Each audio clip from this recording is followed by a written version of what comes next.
तो hello my dear students केमिति अछ आशा करे भले थिबो। तो देखो पिला माने तुम समस्तंकर काली कौन अछि भूगोल परीक्षा भूगोल एग्जाम द्वितीय समाप्ति सूचक मान निर्धारण 2024 बा जोटा को तुम कौन कह एनुअल एग्जामिनेशन श्रेणी सप्तम विषय भूगोल पिला माने काली अछि कोन 12 मार्च 12/3/2026 तो पिला माने भूगोल क्रियल पेपर टी रहुची शेष पर्यंत पिला माने देखिया चेष्टा कर पिला माने शेष पर्यंत देखिया चेष्टा कर शेष पर्यंत देखो वीडियो पिला माने कहीं स्किप करके जाओनी शिक्षार्थी नाम रोल नंबर विभाग तारीख विद्यालय नाम ब्लॉक सब तुम मैंने फिलअप कर एग्जाम दे आसले फिलअप कर दो। तो चलतु डेरी नक आम क्वेश्चन को जीवा निरीक्षक साक्षर तुम क्लास टीचर जी तुम एग्जामिनेशन रूम रे पढ़ी से सिग्नेचर मारी। तो चलतु डायरेक्ट क्वेश्चन को जीवा पिला देख प्रथम क्वेश्चन कौन देछि जल स्थल वायु मध्य पारस्परिक संपर्क थाई जीवन धारण पई आवश्यक उपादान थिबा पतला स्तर को पिला माने कौन कहूचे जैव मंडल तीनटा जल स्थल आउ कौन वायु तो यहाँ हूँ कौन जैव मंडल। तो पिलाने बुझीपारे ना बुझीपारे दुई नंबर क्वेश्चन टाइम पिलाने गोटे सेकंड कथा कहूँ पिला जो चैनल को सब्सक्राइब करन सब्सक्राइब करना पिलाने आज ही सब्सक्राइब कर दिखाँ सब्सक्राइब करके ऑल नोटिफिकेशन में क्लिक कर दिखाँ सब्सक्राइब एथर गोटे कला कलर लिखा होची से कला कलर बटन को क्लिक करके धड़ा कर दिंतु एवं ऑल नोटिफिकेशन में क्लिक कर दिखाँ जहाँफल तुम सब्सक्राइब कले तुम सुविधा तुम जो न सब्सक्राइब कर मुझे वीडियो पठाऊँ तुम तुम पाखे डेरी की पहुंचे तुम देखिपार जो पिला सब्सक्राइब करते सी देखिए पड़े सुविधा हो बुझीगले ना बुझीगले सब्सक्राइब कर दियो वीडियो टी गोटे लाइक कर दियो सांग मान सहित शेयर कर दियो।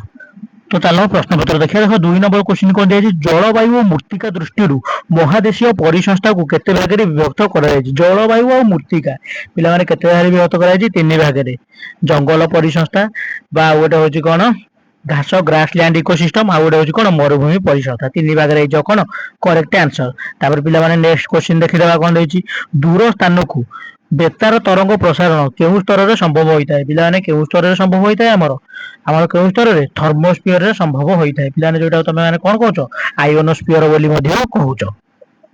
तापर देछि कोन निकटवर्ती समप्राय भूमि हठात ऊपर को उठिथिया भूमि रूप पिला माने पूरा उठिथिले पार्वतीय भूमि किंतु हठात समतल भूमि टिके जस्ट उठी जाइथबो पिला एटा कोन कहया मालभूमि कहया कोन कहया मालभूमि जो करेक्ट आंसर। तो पिला माने तापर नेक्स्ट क्वेश्चन देखिदेबा 5 नंबर क्वेश्चन देखो 5 नंबर क्वेश्चन कोन दिया डाकर ठीक हो दक्ष वितरण केते मसीह पिनकोड व्यवहार है पिला पिन कोड डाक पिला 6 टिकिया पिनकोड तुम सब जानते पिला केते मसीह है 1972 अगस्ट मास 15 तारिख। तो केते मसीहा करेक्ट आंसर 1972 मसीहा केते डेट तुमको पचारनी मन रखिद अगस्ट 15 1972। पिला नेक्स्ट क्वेश्चन देखिए देखो देखिए काल बैशाखी केउ श्रेणीर उदाहरण अटे पिला काल बैशाखी आमर केउ श्रेणीर उदाहरण नियत वायु प्रभाव ना आकस्मिक ना स्थानीय ना सामयिक पिला कौन आकस्मिक वायु प्रभाव हठात काल बैशाखी आसे हारी देखो दिन में खरा है तो ऊपर बड़ी हठात काल बैशाखी मेघ आसिकी पूरा बादल कला पड़ी देखा देखो नेक्स्ट क्वेश्चन देखिदा 7 नंबर कौन देछि पार्श्व चित्र रे ए चिन्हित स्थानटी आग्नेयगिरी केउ अंश को सूचाउछि पिला ए जोटा चिन्ह है तलटा पिला तलटा कौन आमर मैग्ना कोठरी जो कौन लाभा उद्गीकरण बाहर उपरटा हूँ कौन आम मुख गहर आउ जो बाटर जाऊँगी ये बाट हूँ कौन आम ग्रीवा पथ क्यों पथ ग्रीवा पथ।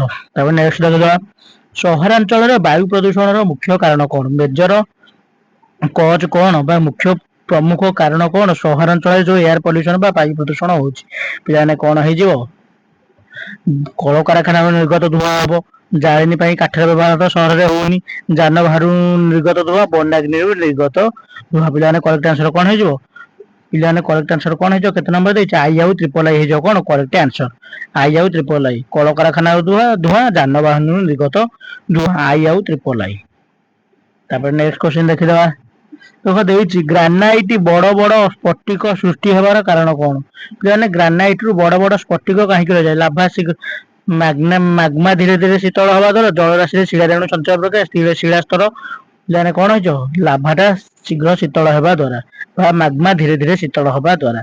देखो पिला नेक्स्ट क्वेश्चन कह दिया तुम कोची मनकर लाक्षाद्वीप जाऊच तुम पाखक जावाई 4टा परिवहन जल परिवहन अच्छी सड़क परिवहन रेल परिवहन अच्छी आ गए आकाश परिवहन अच्छी तुम केउटा पिलाने करियो केउ परिवहन व्यवस्था करियो पिलाने को व्यवस्था आकाश परिवहन व्यवस्था करियो आकाश परिवहन व्यवस्था तुम शीघ्र सेठारे पहुंची पारिबो। ତାପରେ ଦେଖ ନେକ୍ସଟ କ୍ୱେଶ୍ଚିନ୍ କଣ ଦେଇଛି, ହିମାଚଳ ପ୍ରଦେଶରୁ ଭୂମି ରୂପକୁ ଦର୍ଶାଇବା ପାଇଁ ତୁମେ କେଉଁ ସମୋଚ୍ଚ ରେଖା ବ୍ୟବହାର କରିବ? ପିଲାମାନେ ଦେଖ କ ଖ ଦିଟା ଅପସନ ଦେଇଛି।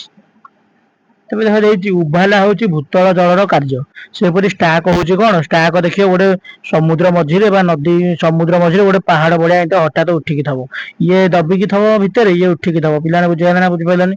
ତା ଦେଖ ଦେଇଛି ଉତ୍ତର ନାତିଶୀତୋଷ୍ଣ ମଣ୍ଡଳ ହଉଛି 23 ଡିଗ୍ରୀ 1/2 ଉତ୍ତରକୁ, ସେହିପରି ଉତ୍ତର ଅକ୍ଷାଂଶ ଦକ୍ଷିଣ ହିମମଣ୍ଡଳ ପିଲାମାନେ କେତେ ଏତିକି ଡିଗ୍ରୀ ଦକ୍ଷିଣକୁ। ତାପରେ ନେକ୍ସଟ ଦେଖିଦବା, ଦେଖ ଆଫ୍ରିକାର ଦକ୍ଷିଣ ପଶ୍ଚିମ ପାର୍ଶ୍ୱରେ କାଲାହାରୀ ମରୁଭୂମି ଦେଖାଯାଏ, ଦକ୍ଷିଣ ଆମେରିକାର ଦକ୍ଷିଣ ପାର୍ଶ୍ୱରେ ପିଲାମାନେ କେଉଁ ମରୁଭୂମି ଦେଖାଯାଏ? ସାହାରା ମରୁଭୂମି। ତାପରେ ପିଲାମାନେ ନେକ୍ସଟ ଦେଖିବା, ନା ପିଲାମାନେ ସାହାରା ମରୁଭୂମି ଏଇଟା ଆଫ୍ରିକାରେ ଦେଖାଯାଏ, ଦକ୍ଷିଣ ଆମେରିକାରେ ଆଉ କେଉଁ ମରୁଭୂମି ଦେଖାଯାଏ ପିଲାମାନେ ଏଇଟା କମେଣ୍ଟ କର। ତ ଦେଖିବା ଦେଇଛି ର୍ୟାଞ୍ଚ କାହାକୁ କୁହାଯାଏ, ପିଲାମାନେ ର୍ୟାଞ୍ଚ କାହାକୁ କୁହାଯାଏ ତମ ବହିରେ କ୍ଲିୟର କଟ ମେନସନ ଅଛି, ତମେ ଚାହିଁଲେ ଦେଖିଦେଇ ପାରିବ ବା ଚ୍ୟାନେଲକୁ ସବସ୍କ୍ରାଇବ କର, ଲଙ୍ଗ କୋଶ୍ଚିନ୍ ଗୁରା ମୁଁ ଆଉ ଗୋଟେ ଭିଡିଓରେ ଆଣିବି। ତାପରେ ଦେଖ ଦେଇଛି ଜନସଂଖ୍ୟାର ଘନତ୍ୱ, ପିଲାମାନେ ଜନସଂଖ୍ୟା ଏଇଥିରେ ଟିକେ ଟିକେ ବୁଝେଇ ଦଉଛି, ତମେ ନିଜ ଆଇଡିଆରେ ଲେଖିପାରିବ। ଜନସଂଖ୍ୟାର ଘନତ୍ୱ କଣ, ଯୋଉ ଗୋଟେ ଗୋଟେ ସ୍ଥାନରେ ଜନ ସମତଳ ଅଞ୍ଚଳରେ ଯୋଉ ଲୋକମାନେ ବଢି ଯାଇଥାନ୍ତି ତାଙ୍କୁ କଣ କୁହାଯାଏ, ଜନସଂଖ୍ୟାର ଘନତ୍ୱ ବା ଡେନ୍ସିଟି କୁହାଯାଏ। ତାପରେ ନେକ୍ସଟ କ୍ୱେଶ୍ଚିନ୍ ଦେଖିବା, ସାମୟିକ ବାୟୁ ପ୍ରବାହ, ପିଲାମାନେ ସାମୟିକ ମାନେ କଣ, ସଦାବେଳେ ହବନି, ସବୁ ସମୟରେ ହବନି, ବେଳେ ବେଳେ ନିର୍ଦ୍ଦିଷ୍ଟ ଏକ ସମୟରେ ଯୋଉ ବାୟୁଟା ପ୍ରବାହ ହୁଏ ତାକୁ କଣ କହିବା, ସାମୟିକ ବାୟୁ ପ୍ରବାହ କହିବା। ପିଲାମାନେ ବୁଝିପାରିଲେ ନା ବୁଝିପାରିଲନି? ତା ଦେଖ ଦେଇଛି ଭୌଗୋଳିକ କାରଣ, ପିଲାମାନେ ଦର୍ଶାଅ ଭୌଗୋଳିକ କାରଣ। ଭିଡିଓଟି ପିଲାମାନେ ବେଶୀ ଲେନ୍ଦି ହବନି, ଭିଡିଓଟିକୁ ଶେଷ ପର୍ଯ୍ୟନ୍ତ ଦେଖ। ଖାଦ୍ୟ ଖାଦକ ସମ୍ପର୍କ ଦୃଷ୍ଟିରୁ ଶକ୍ତି ପିରାମିଡ ବିଭିନ୍ନ ସ୍ତର ମଧ୍ୟରେ ଭାରସାମ୍ୟ ରହିବା ନିତ୍ୟାନ୍ତ ଆବଶ୍ୟକ। କାହିଁକି ରହିବା ଆବଶ୍ୟକ, ଯଦି ନ ରହିବ ତାହେଲେ ସମସ୍ତେ ଖାଦ୍ୟ ଆହରଣ କରିପାରିବେ ନାହିଁ, ମରି ଫରି ଯିବେ। ବୁଝିପାରିଲ ନା ବୁଝିପାରିଲନି? ମନେକର ବାଘ ସଂଖ୍ୟା ଅଧିକା ହେଇଯିବ, ମନେକର ବାଘ ଖାଇବ ଛେଳିକୁ, ସେଠୁ ବାଘ ସଂଖ୍ୟା ଅଧିକା ହେଇଯିବ, ଛେଳି ସଂଖ୍ୟା କମିଯିବ, ସେଠୁ କଣ ହବ, ଛେଳି ସଂଖ୍ୟା କମି କମି କମି କମି ପୁରା କମିଯିବ, ବାଘ ସଂଖ୍ୟା ଅଧିକା ହେଇଯିବ, ଏଠୁ ବାଘ ଆଉ କିଛି ନ ଖାଇକି ମରିଯିବେ। ତାପରେ ଦେଇଛି ସମତଳ ଅଞ୍ଚଳରେ 19 ନମ୍ବର କ୍ୱେଶ୍ଚିନ୍ କଣ ଦେଇଛି, ସମତଳ ଅଞ୍ଚଳରେ ସଘନ ଆଉ ସକେନ୍ଦ୍ରିକ ଜନବସତି ଦେଖିବାକୁ ମିଳେ। କାରଣ କାହିଁକି ପିଲାମାନେ ବଢିଆ ବଢିଆ ବଢିଆ କ୍ୱେଶ୍ଚିନ୍ ଟେ। ସମତଳ ଅଞ୍ଚଳ କଣ, ଚାଷ ଜମି ପାଇଁ ଉର୍ବର ହେଇଥିବ। ସମତଳ ଅଞ୍ଚଳ ସଘନ ମାନେ ଘନ ଘନ ଆଉ ସକେନ୍ଦ୍ରିକ ଗୋଟେ ସ୍ଥାନରେ ଚାଷ ଯୋଗୀ ଉର୍ବର, ଏମାନେ ବିଭିନ୍ନ ନିଜର ଜୀବିକା ନିର୍ବାହନ କରିବା ପାଇଁ ସୁବିଧା ହୋଇଥାଏ। ତା ଦେଖ ଦେଇଛି ନିରକ୍ଷ ବୃତ୍ତୀୟ ଉଭୟ, ନିରକ୍ଷ ବୃତ୍ତର ଉଭୟ ପାର୍ଶ୍ୱରେ 10 ଡିଗ୍ରୀ ଉତ୍ତର ଦକ୍ଷିଣ ସମତରେଖା ମଧ୍ୟରେ ଚିରହରିତ ଅରଣ୍ୟ ଦେଖାଯାଏ। ପିଲାମାନେ କାହିଁକି ଏଠି କଣ ଚିରହରିତ ଅରଣ୍ୟ, ଏଠି ବାୟୁର ଏଇ ଯୋଉ ବାୟୁର କହୁଛି, ଏଠି ସଦାବେଳେ କଣ ହୋଇଥାଏ, ବର୍ଷା ବୃଷ୍ଟିପାତ ସଦାବେଳେ ହେଇଥାଏ, ତେଣୁକରି କଣ ପତ୍ର ଗୁଡିକ ସବୁଜ ଦେଖା ଯାଇଥାନ୍ତି, ସେଥିପାଇଁ କଣ ସଦାବେଳେ ସବୁଜ ଦେଖାଯାଇଥାନ୍ତି, ସେଥିପାଇଁ କଣ ଘଞ୍ଚ ହେଇକି ଉପରକୁ ଉଠି ଯାଇଥାନ୍ତି, ଏବଂ ଏଥିରେ ଗଛ ଗୁଡିକର ଅଧିକା ମିଟର ଅଧିକା ଉଚ୍ଚତା ତାଙ୍କର ଥାଏ, ସେଥିପାଇଁ ଚିରହରିତ ଅରଣ୍ୟ ଦେଖାଯାଏ। ତା ଦେଖାଯାଇଛି ଗ୍ରାମ ଜନବସତି ଆଉ ସହରାଞ୍ଚଳ ଜନବସତି ଭିତରେ 3ଟା ପାର୍ଥକ୍ୟ ଲେଖିଦବ। ପିଲାମାନେ କଣ ଲେଖିଦବ, ଗ୍ରାମରେ ଯୋଉ ଜନବସତି ଗ୍ରାମ ଜନବସତି, ସହରାଞ୍ଚଳ ଜନବସତିକୁ ସହରାଞ୍ଚଳ ଜନବସତି। ଗ୍ରାମ୍ୟ ଜନବସତିର କଣ ସୁବିଧା, ସହରାଞ୍ଚଳ ଜନବସତିର କଣ ସୁବିଧା, ୟାର କଣ ଅସୁବିଧା, ୟାର କଣ ଅସୁବିଧା, ପିଲାମାନେ ଲେଖିଦବ। ତାପରେ ପିଲାମାନେ ନେକ୍ସଟ ଦେଖିଦବା, ନେକ୍ସଟ ଦେଇଛି ପରିଚଳନ ବୃଷ୍ଟିପାତ ଆଉ ଶୈଳକ୍ଷେପ ବୃଷ୍ଟିପାତ। ପିଲାମାନେ ଏଟାରେ ବି ଦିଟା ତିନି ତିନିଟା ପଏଣ୍ଟ ଲେଖିଦବା ଆରାମସେ।